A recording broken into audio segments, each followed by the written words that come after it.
Classic actors. A man of nobility, eloquence, and dissatisfaction. Are you ready to back that up or not? Now, you can't close your eyes to it. It won't go away. Classic titles. A classic series that came within a millimeter of being lost forever. Welcome to Backlot Pass. I'm Jimmy Rhodes. I'm here today on the 20th Century Fox studio lot, and I kind of have to keep my voice down because, as you can see over my shoulder, Hollywood star Robert Wagner is taping introductions to an incredible anthology series 20th Century Fox produced during the advent of television back in the 1950s. Now, how did that television series, and how did we, for that matter, find ourselves here today? Well, Fox has often brought you stories of splendor and loss and intrigue and a hero who defies the odds to make an incredible comeback at the end. We're about to tell you that story again, only this time the hero wasn't played by an actor. Now, this time the hero is the television series itself.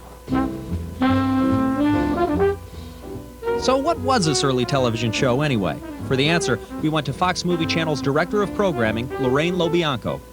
Well, originally the program was called the 20th Century Fox Hour, and it aired on CBS between 1955 and 1957. According to Fox Movie Channel's Vice President of Programming and Production, Billy Hall, the first step was to get someone on board who was actually there for the making of these films. Stars, movies that were made for TV back when the little box in the living room was a big threat to movie studios. We were really happy to get Robert Wagner. As an important contract player in the 50s, he was chosen to be in 2 of these films. One of them being Oxbow Incident, which was a remake of a very popular Oscar-nominated and Oscar-winning film of 1943. We were very happy to have him aboard on this project. According to Mr. Wagner, the feeling was mutual. Really nice time. When they asked me to become a part of this thing, I thought it was an interesting idea because, you know, I did start my career on this lot. The boy doesn't have a mark against him.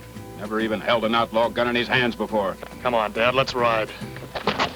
These films were done between 1955 and 1957, and the idea was to take their films, their hit films, pull them down into our forms and to get actors to replay those parts.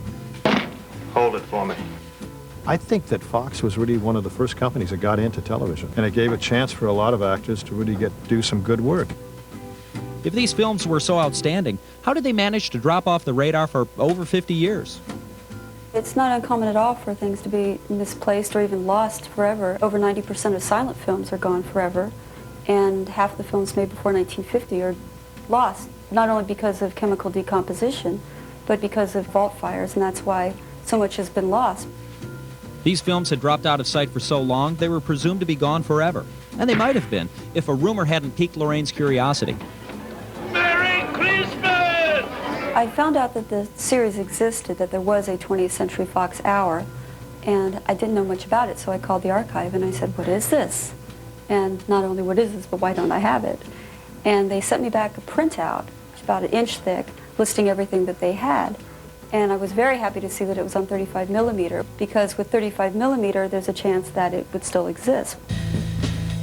To find out if the film stock did survive, the Fox archivist in Los Angeles just had to call the vault in Hutchinson, Kansas?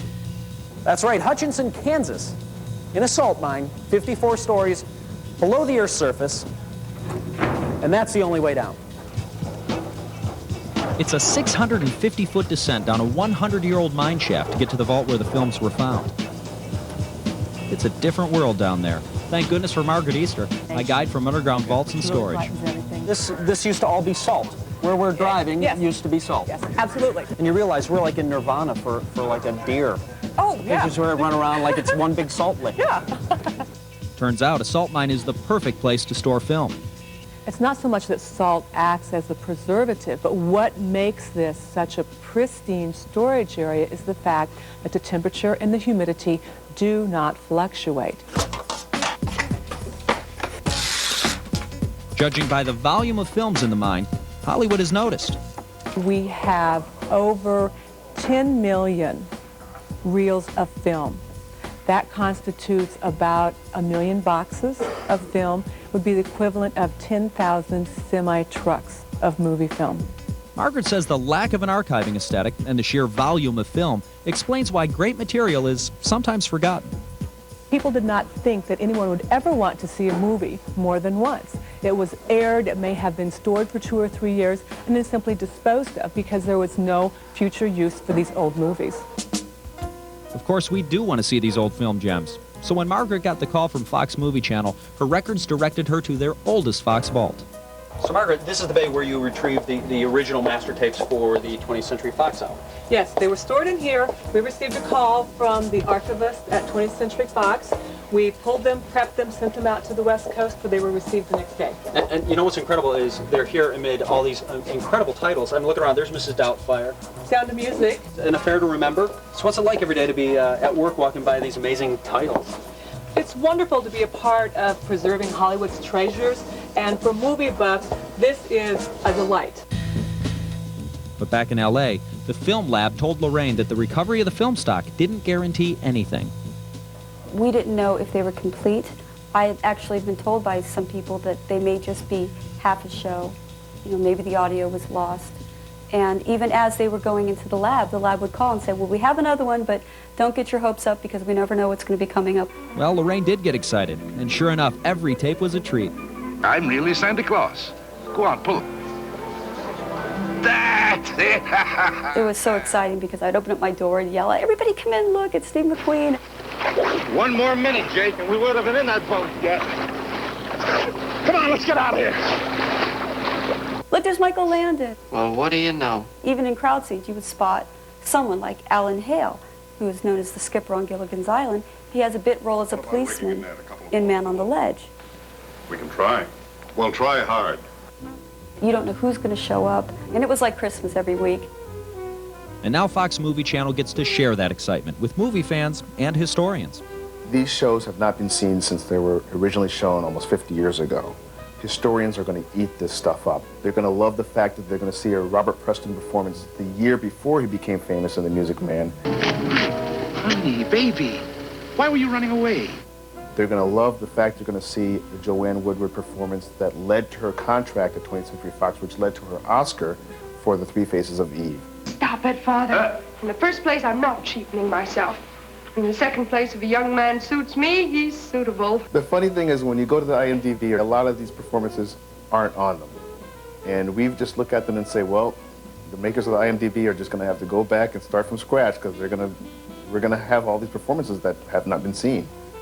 The successful recovery and eventual airing of all 37 produced episodes of the 20th Century Fox Hour is the high point of the Fox Movie Channel Preservation and Restoration Project. If it was not for Fox Movie Channel, a lot of things that we show in the air would simply not be shown at all. Throughout the years, we have restored Movietone News. Now introducing a new friend to an old one. Little Carnation, now that you're a member of my stable, I want you to meet another member of the stable. Ching Ching, this is Little Carnation. We have restored Short Subjects. And she's never missed a cue in the history of man. Phenomenal Old Faithful. We have restored Trailers. Enter the wonderful world of Dr. Dolittle. Travelogues that have not been seen in 50 years.